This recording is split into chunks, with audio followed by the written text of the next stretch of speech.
Hello everybody, welcome to the channel. तो आज हम हमारे की नोट्स 2.0 से रिवाइज करेंगे lesson cell cycle and cell division.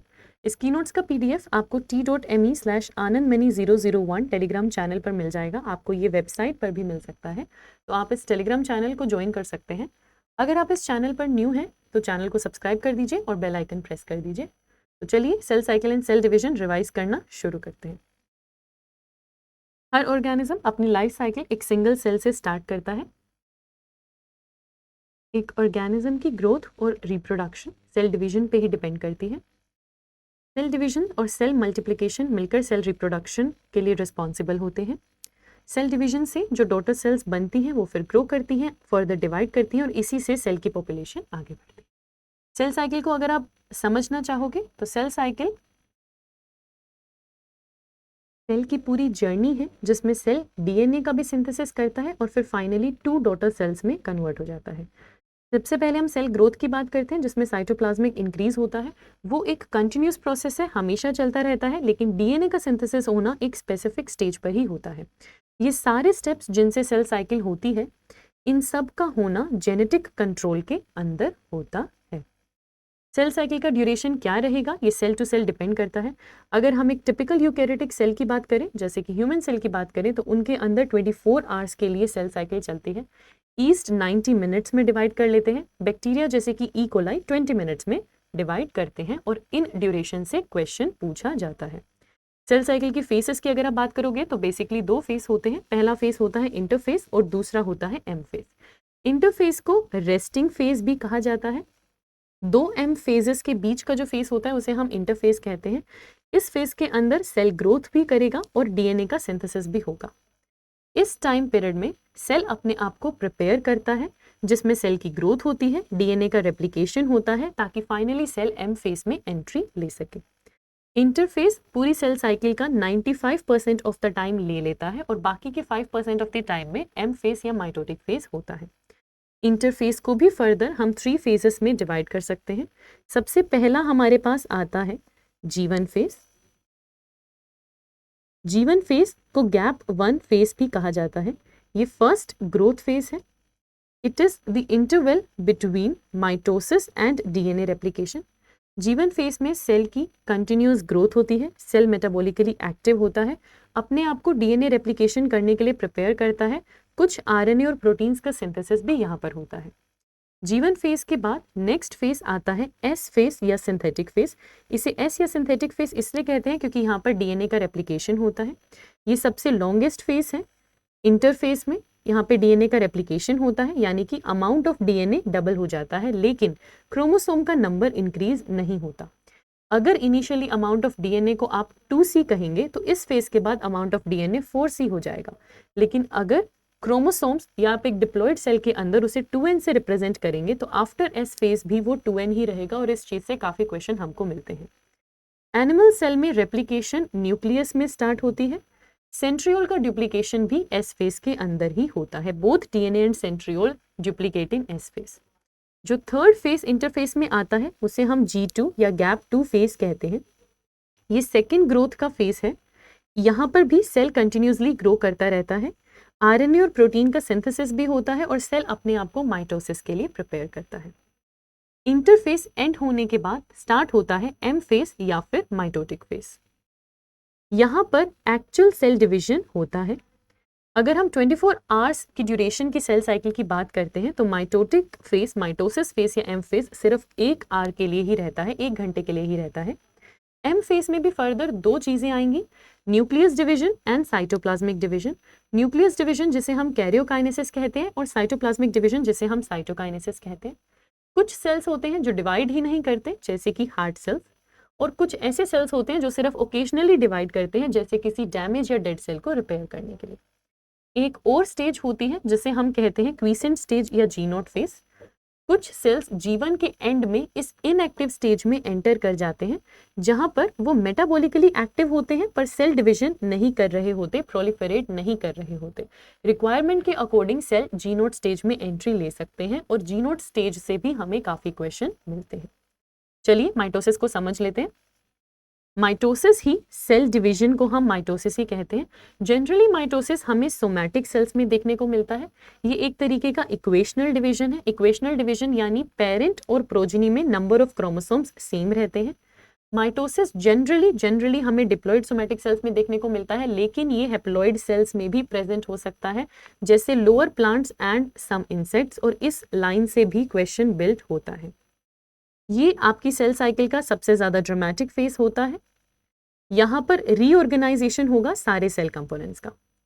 अगर हम माइटोसिस में पढ़ेंगे तो सबसे पहले कैरियोकाइनेसिस के बारे में पढ़ेंगे और फिर हम साइटोकाइनेसिस के बारे में पढ़ेंगे। कैरियोकाइनेसिस को हम 4 स्टेजेस में पढ़ेंगे, prophase, metaphase, anaphase, telophase. Prophase से शुरू करते हैं।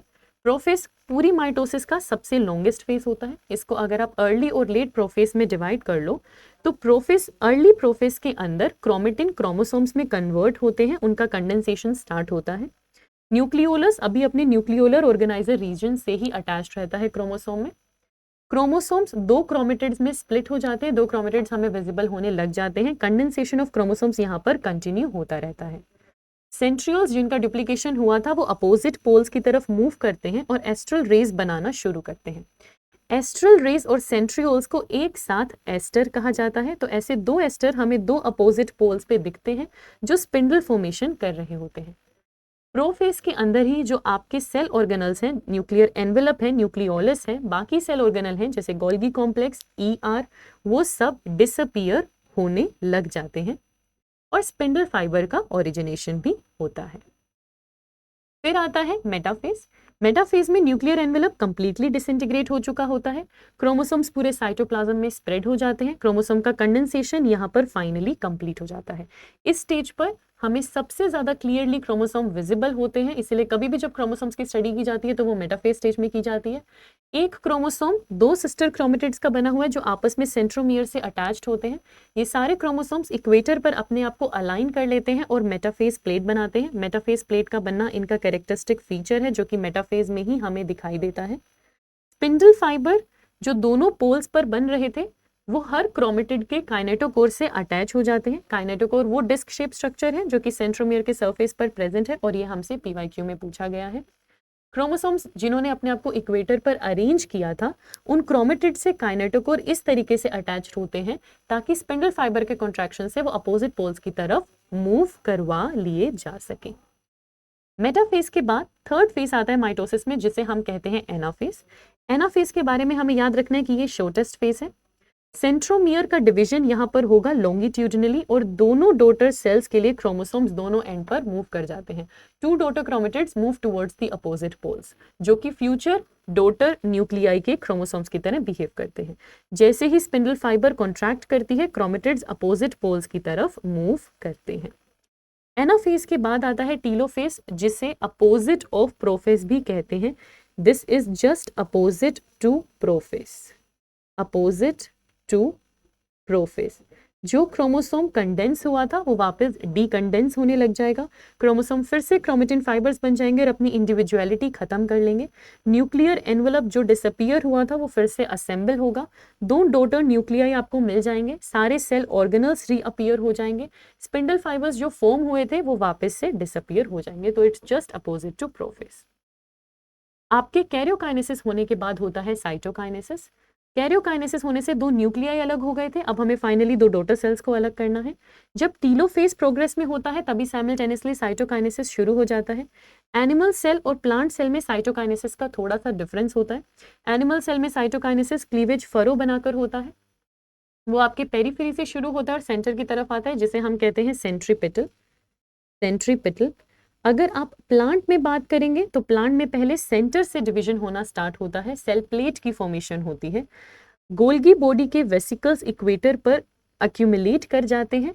फाइनली वो बाहर की तरफ ग्रो करते हैं धीरे धीरे और लेटरल वॉल्स में जाकर मर्ज कर जाते हैं, फ्यूज कर जाते हैं और सेल प्लेट की फॉर्मेशन करते हैं जिससे 2 डॉटर सेल सेपरेट हो जाती हैं। बाद में यही सेल प्लेट मिडल लेमेला बनाती है और 2 एडजेसेंट प्लांट सेल्स को ज्वाइन करने का काम करती है। जब साइटोकाइनेसिस होता है तब वापस माइटोकॉन्ड्रिया और प्लास्टिड्स दोनों डॉटर सेल में इक्वली डिवाइड कर जाते हैं। कुछ ऑर्गेनिजम्स में कैरियोकाइनेसिस तो होता है लेकिन साइटोकाइनेसिस नहीं होता, उसकी वजह से वहां पर आपको मल्टी न्यूक्लिएट कंडीशन देखने को मिलती है जिसे सिंसाइशियम कहते हैं।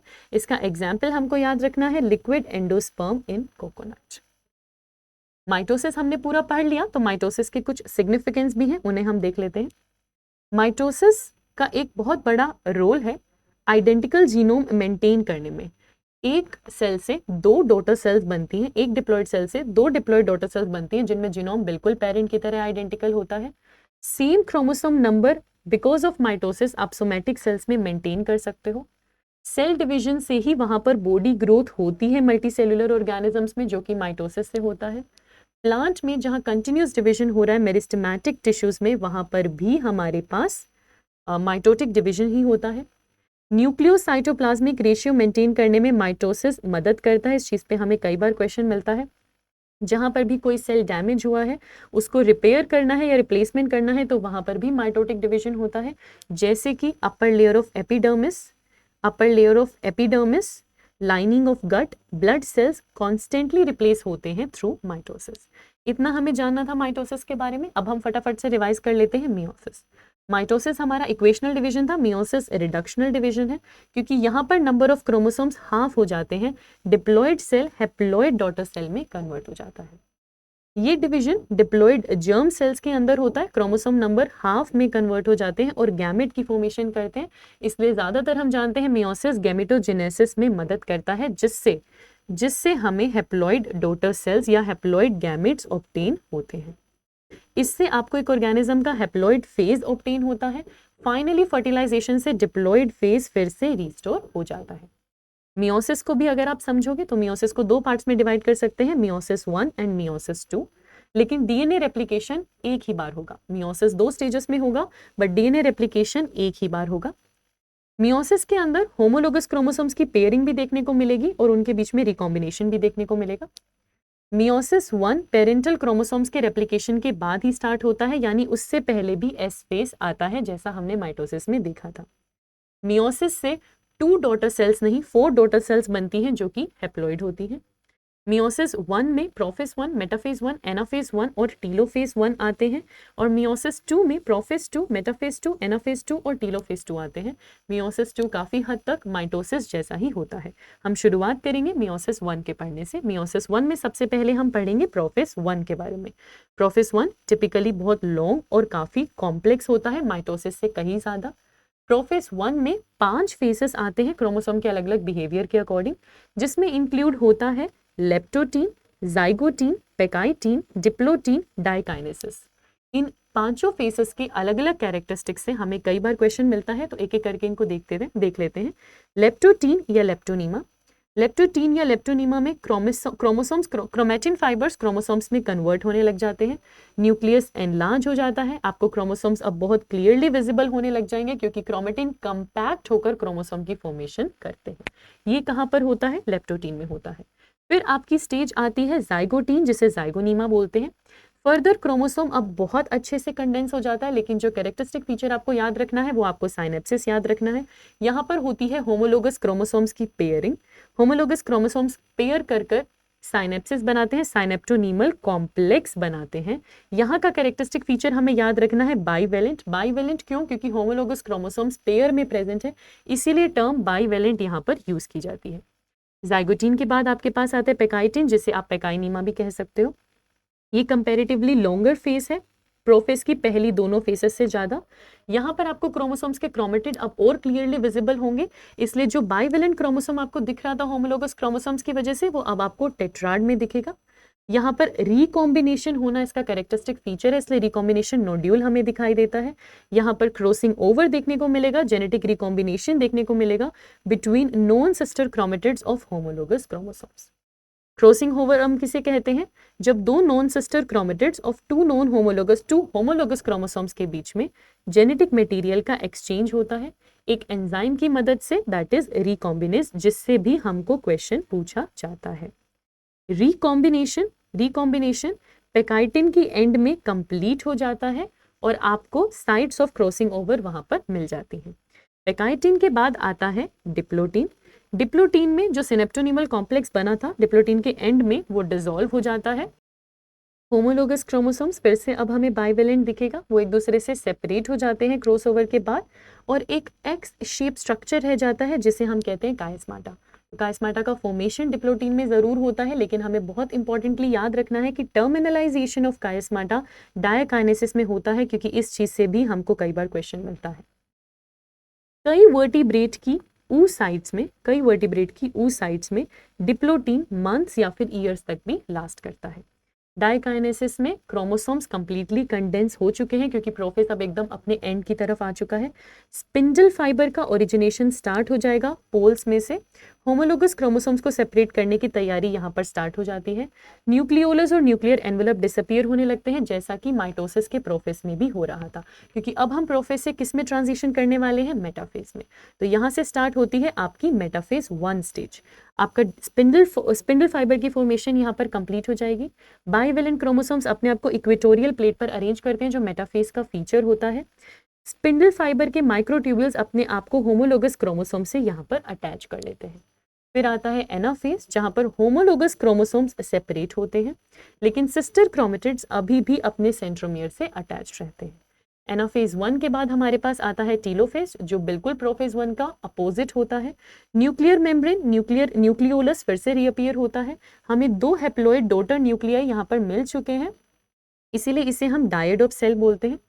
इसके बाद साइटोकाइनेसिस हो भी सकता है और नहीं भी हो सकता है, लेकिन इसके बाद एक छोटा सा इंटरफेस आता है जिसे हम इंटरकाइनेसिस भी बोलते हैं।